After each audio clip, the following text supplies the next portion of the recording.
Hey guys, welcome back to the channel, and today we're going to be reacting to Top 10 artists who peaked with their debut album. Do you have any guesses? who peaked. With their debut album. So basically, they came out of the womb hot and ready, and then they dropped below. I don't know if they consider drop or No, they no, don't okay, come out right. with another. No, none of this, I don't want to say, oh, they flopped afterwards. Not flopped, but just, Just not one as big as their debut album. Lauryn Hill. Lauryn Hill, okay. Any other guesses? That's no. I'm trying to think. Their debut album. Lil Nas X? No, that's not true. No, not true. He got harder than Old Town Road? Yeah, there's another one. But you think that's bigger than Old Town Road? Montero? Montero.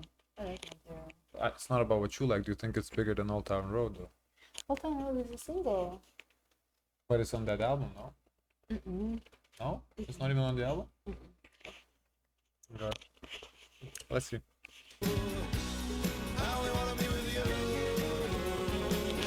Welcome to Miss Mojo, and today we're counting down our picks for the most famous musical artists who culturally peaked with their very first album. What was the say? Waterfall? Number 10, I Appetite thought for that was... Destruction. Yeah. This was before our time.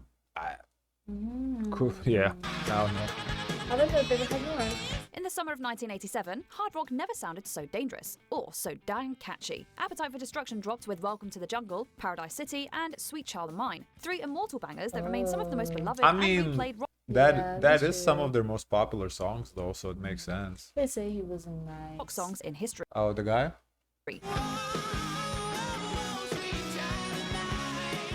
They also catapulted the album to over 30 million copies sold worldwide. And while Guns did follow it up with a hugely successful Use Your Illusion series, those sprawling double albums didn't have quite the same cultural impact. And let's not even talk about the Spaghetti Incident and Chinese Democracy. One record made them legends, but the rest proved that capturing I guess the stuff you're talking about, that he was a mess, probably refers to those things, refer to that. lighting in a bottle. I guess spaghetti incidents. It's cold. Speculating here, but he probably threw spaghetti at someone. Oh, I thought it was close or something else. Oh no, I just spaghetti incident. I thought he threw a plate at someone. I don't know. Twice is easier said than done.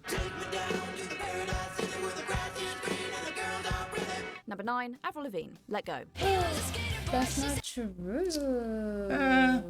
I think it's fair, because keep in mind, she has good songs after that, but I think this is still her biggest. Skater Boy, Complicated. What else is on that? Who's your grip? I don't know that song. Naked. I don't know. I'm with you. Yes, I'm with you. I'm with you was a big one. I'm going down the track list. Oh. Yeah, no, I think Avril is fair, because she has songs. She has a Girlfriend after that, which was big, but I think as a project, I think that's her biggest project. Kelly Osbourne. In 2002, a skater girl from Canada rolled onto the scene and became the voice of every angsty teen around the world. With ginormous hits like Complicated, I'm With You, and of course Skater Boy, Let Go was pure pop-punk perfection and helped influence future female-centric pop-punk acts like Paramore. Which were her fan. Yeah. So complicated. Lavigne became an instant superstar, and the albums remained one of the best-selling albums of the 21st century by a Canadian artist. But her follow-ups leaned harder into pop gloss and lost that harder and more rebellious edge. Sure, she had a few more hits like Girlfriend and My Happy Ending, but none matched the cultural firestorm of her debut. Let Go still stands as the definitive Avril album, with eyeliner and baggy pants to prove it.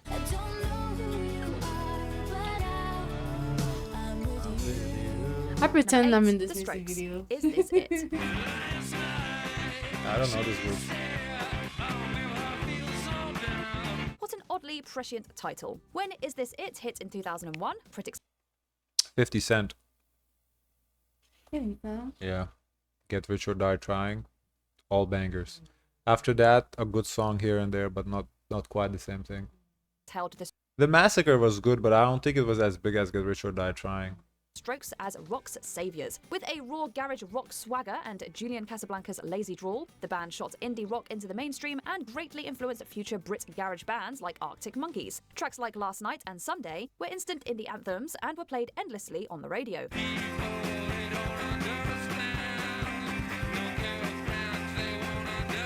The thing with this channel, though, I think this gonna be kind of rock focused, though, because I think like when we mostly do this Mojo channels, it's like a lot of rock acts. I don't know if we're gonna get rappers.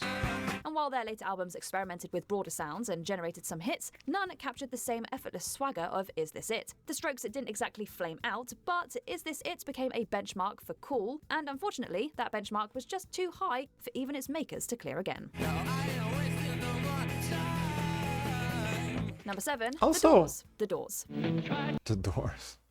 To be fair, I think like this applies to like any one-hit wonder, though, right? Well, I guess no, not any, but the one-hit wonder that was the wonder was on their first album, I guess would have to be, right? Because I was thinking Kesha with TikTok, but you know that's just one song. But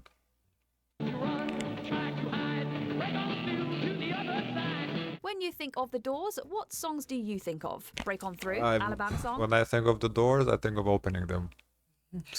Light My Fire, The End? Well, believe it or not, every single one of those songs appears on their debut eponymous album.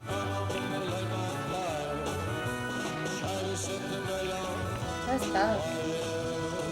Very few rock artists have made through such a demanding and confident introduction, and to this day, The Doors remains their best-selling album with over 13 million copies sold. There was some solid singles after this, including the legendary People Are Strange, and LA Woman is a great album that gives The Doors a run for its money. But in terms of sheer cultural osmosis, there's just no beating its iconic slew of songs. This is the end. Oh, Beautiful friend. oh. This is the end. Oh, what? What you keep owing about? I thought it was a song I knew. Oh. My only friend.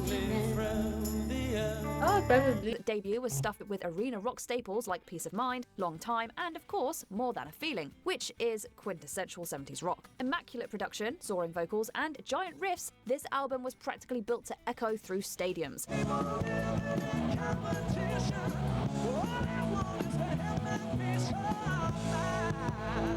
The album sold like crazy and became the best-selling debut album in American history at the time. Their later albums were fine, we guess. But constant delays and fierce internal drama meant that the band only released one album per decade between the 80s and 2010s. So, to say that they failed to capitalize on the momentum would be a massive understatement. Number 5, Sex Pistols. Never mind the bollocks, here's the Sex Pistols. It's hard to beat your What is bollocks? Like, full of shit or something? Full of books? This might take it. Wanna hear Because it? I was thinking bollocks ass, but then I thought I meant I don't Oh, think. shit. debut album when I that's think all you Buttocks have. is The ass, brilliantly not titled bollocks. Never Mind the Bollocks came out in the fall of 1977 and detonated like a punk rock grenade. Loud, brash, and unapologetically snotty, it solidified punk as a mainstream sensation with anthems like Anarchy in the UK and God Save the Queen, songs that both scandalised Britain and electrified the youth like nothing else. But the Sex Pistols imploded almost as quickly as they arrived, with infighting tearing them apart in under 3 years. They never released another proper album, but they didn't need to. With just one record, they rewrote music history, and maybe even culture as a whole.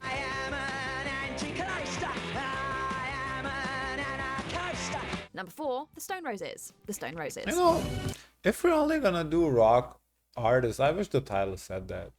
Like something along the lines of where's the title? Sometimes there's a song here and there that's first. Oh, I know this song. Like top 10 rock artists who peaked with their debut album, something like that. Cause we sitting here and throwing out 50 Cent. But like, it's all rock artists.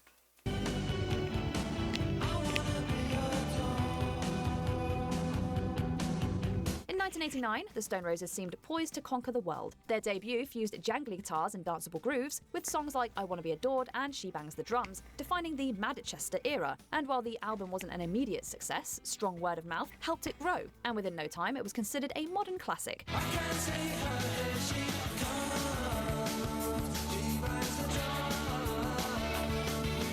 But then nothing. Legal issues and a painfully slow recording process killed their momentum, and by the time their second album arrived 5 years later, the Britpop movement was in full swing, and no one really cared anymore. The Stone Roses is still a masterpiece, but it's also a sad reminder of what could have been.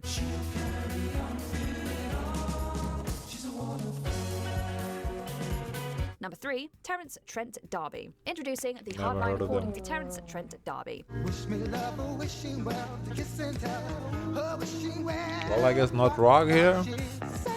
No one much remembers Terence Trent Or D'Arby is it these rock? days, but his 1987 debut made him look like the next Prince or Michael Jackson. With soulful vocals and funky He almost swagger, reminds hits like me of Wishing Well, If You Let Me Stay, and Vanilli- Sign Your Vanilli. Name made him an international Milli Vanilli? star. But this is Vanilla. No, but not. He looks like Prince too. He does look like one Prince a of the little greatest bit. albums ever made. Bold words. Too bad he couldn't produce a worthy follow-up. Subsequent albums got weirder, less commercial, and faded fast from the charts. And while he reinvented himself later under the name Sananda Maitreya, the new name did not bring about new success. At least he has the one he self-proclaimed tried. masterpiece to fall back on. Oh wow.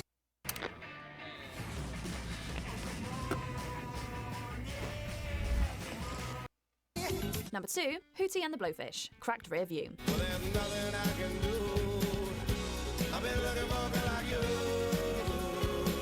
In the mid-1990s, Cracked Rear View was everywhere. The album procured 3 top He 10 looks like a singles chill in guy. Hold My Hand, Let Her Cry, and Only Wanna Be With You, which remains the band's highest charting single. The band delivered feel-good, radio-friendly rock that struck a chord with just about everyone, and Cracked Rear View went on to sell over 20 million copies in the US. That's a lot. But here's the catch. That level of success is nearly impossible to replicate. Their follow-up albums were certainly decent, but general audiences quickly moved on, and Hootie mania fizzled. Lead singer Darius Rucker later reinvented himself as a country artist, perhaps signaling Darius Rucker, we've seen him with Dax. There was a Dax remix with Darius Rucker. That's him. Oh, I didn't know that. a Ah, desire to distance himself from the unmatchable That's a heights decline. of his early career. that's declined, to be fair. Before we continue, be sure to subscribe to our channel and ring the bell to get notified about our latest videos. You have the option to be notifications. Number 1, Lauryn Hill, The Miseducation of Lauryn Hill. This one hurts. In the best way, of course. The Miseducation of Lauryn Hill dropped in 1998 and was instantly regarded as a masterpiece, blending the likes of hip-hop, soul, reggae, and gospel. It gave us timeless tracks like Doo Wop, That Thing, and X Factor. Yeah, I don't think she is gonna The Masters?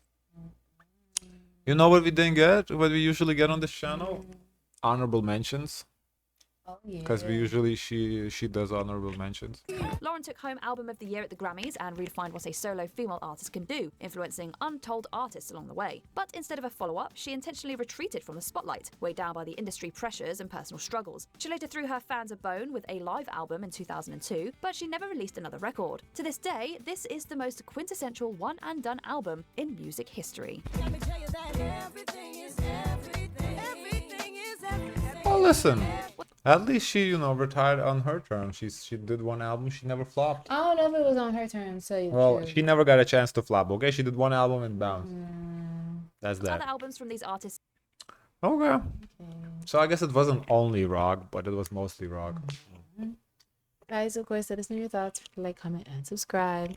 Join Discord. Zoys. Share as much kindness as possible. Bye, guys.